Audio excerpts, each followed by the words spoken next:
శ్రీనిధి. జై శ్రీరామ్ స్వామి.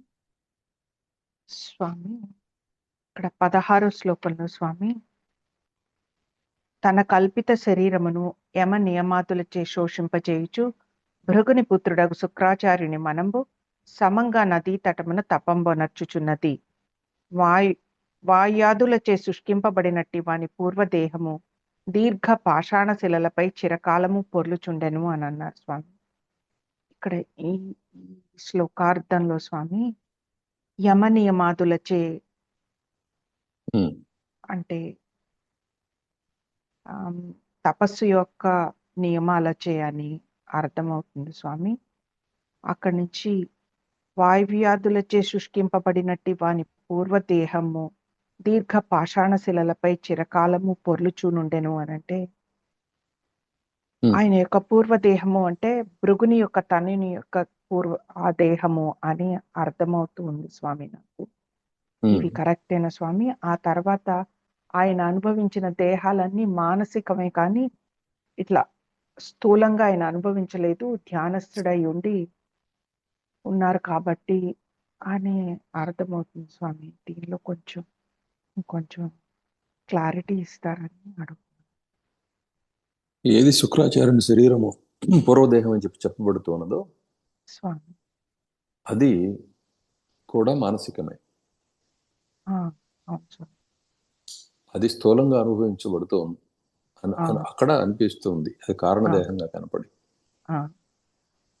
ఏది మనోమాత్ర శరీరాలతోటి ఇతను తిరిగాడు అని చెప్పబడుతుందో అనుభవ కాలంలో అక్కడ కూడా స్థూలత్వమే అనుభవానికి వస్తుంది. కాబట్టి మనస్సు కాక స్థూలత్వం అనేది ఏమీ లేదు. మనస్సే స్థూలంగా సూక్ష్మంగా కూడా వర్తిస్తూ ఉన్నది. భృగు మహర్షి యొక్క సంకల్పం వల్ల శుక్రాచార్యుడు జనించారు. ఆయన సంకల్పం వల్ల ఇదిగో ఈ సమంగా నదీ తీరంలో తపస్సు చేసుకుంటున్న ఈ ముని జనించారు. ఈ మధ్యలో అనేక దేహాల అనుభవం కలిగింది ఆయనకి. ఇదంతా మనసులోనే కలిగింది కదా అని చెప్పి మనం అనుకుంటున్నాం ఇక్కడ ఇప్పుడు. కానీ అదే చెప్పేది, మొదటి నుంచి చెప్తున్నది అదే. నువ్వు మనసుని అది విషయమే కాదని చెప్పి విస్మరించి ఇది విషయం అనుకుంటున్నావు. ఇది అసలు విషయం కాదు, ఇది కూడా మనం మాత్రమే.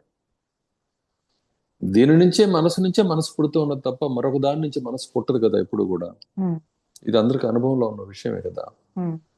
మూల వస్తువు ఏదైతే ఉందో దాని నుంచే ఇది పుడుతుంది. మరి శుక్రాచార్యుడి నుంచి అంటే భృగుతనయుడి నుంచి ఈ శరీరాలన్నీ ఉత్పన్నమై కనిపిస్తూ ఉన్నాయంటే భృగుతనయుడు కూడా తత్శరీర తుల్యుడే. ఆ భృగుతనయుని శరీరం కూడా అదే.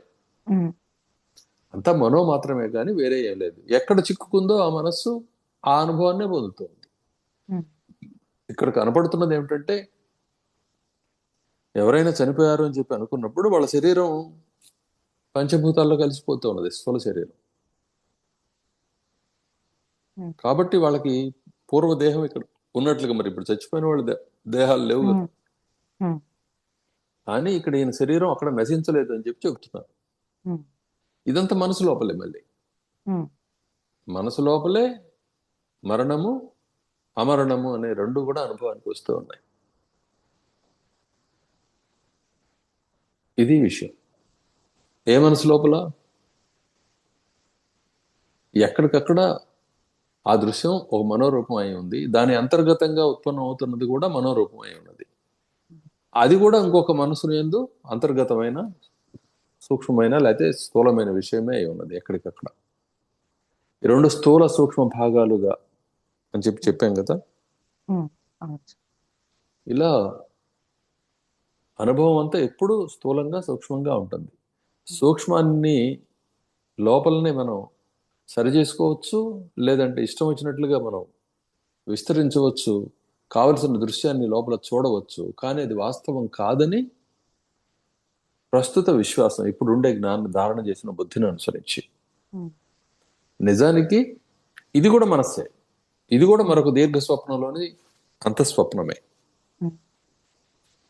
దీంట్లో మళ్ళీ స్వప్నం కలిగింది. ఇక కాల విభాగం ఇవన్నీ లీలోపాఖ్యానాలు మీరు చదువుకున్నారు.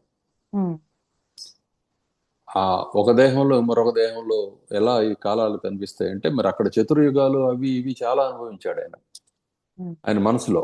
ఇక్కడ శుక్రాచార్యుడిని దేహం మాత్రం భృగు మహర్షి ఎదురుగా నాశనం కాకుండా ఉన్నది అంతే.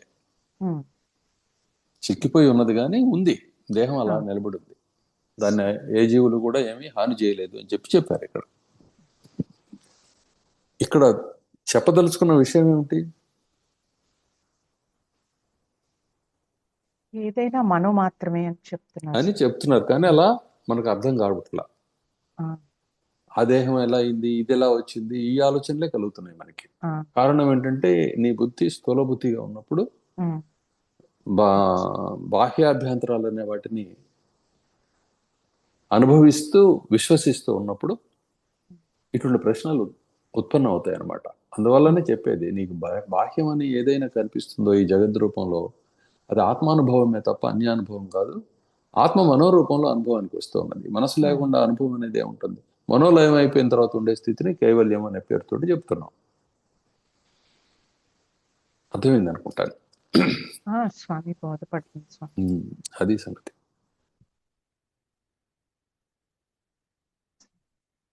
ఇంకేమున్నాయి?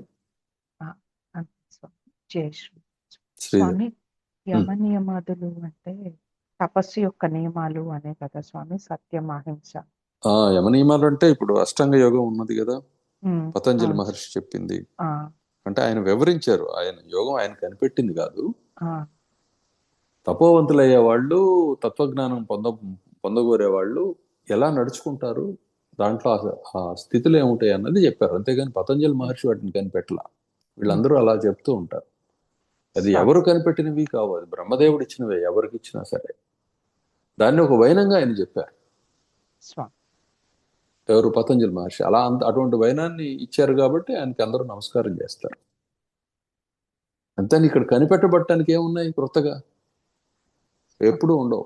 అదంతా కూడా ఒక భ్రాంతి అనమాట. ఇప్పుడు నిత్యం మనం అవి ఇవి కనిపెడుతున్నాం, తెలుసుకుంటున్నాం ఉన్నామే, అది వాస్తవం కాదు.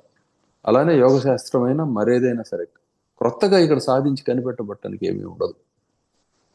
ఉన్నదే క్రొత్తగా వస్తూ ఉంటుంది అంతే. లేదు నేను ఆయన కనిపెట్టాడు, ఆయనే ఆద్యుడు అని చెప్పి నీకు తృప్తి కలిగితే ఆ తృప్తిని అనుభవించు, కానీ పాటించు అంతవరకే. క్లియరా? అది. జై శ్రీరామ్ స్వామి. శమసిరివర నారాయణ దమదినకర నారాయణ శాంత్యబ్జర వినారాయణ వైదేహి రామనారాయణ సవిచర చక్రి నారాయణ స్వయం భారతిశ నారాయణ శ్రీరత్నానంద నారాయణ జ్ఞాన పరేశ నారాయణ శ్రీరత్నానంద నారాయణ జ్ఞాన పరేశ నారాయణ నేనులు నీవులు నారాయణ త్వమేవ శరణం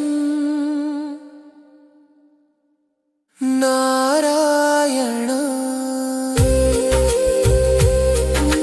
శమసిరివర నారాయణ నమదినకర నారాయణ శాంత్యక్షర వినారాయణ వైదేహి రామనారాయణ సువిచార చక్రి నారాయణ స్వయం భారతీశ నారాయణ శ్రీరత్నానంద నారాయణ జ్ఞాన పరేశ నారాయణ నేనులు నీవులు నారాయణ త్వమేవ శరణం నారాయణ.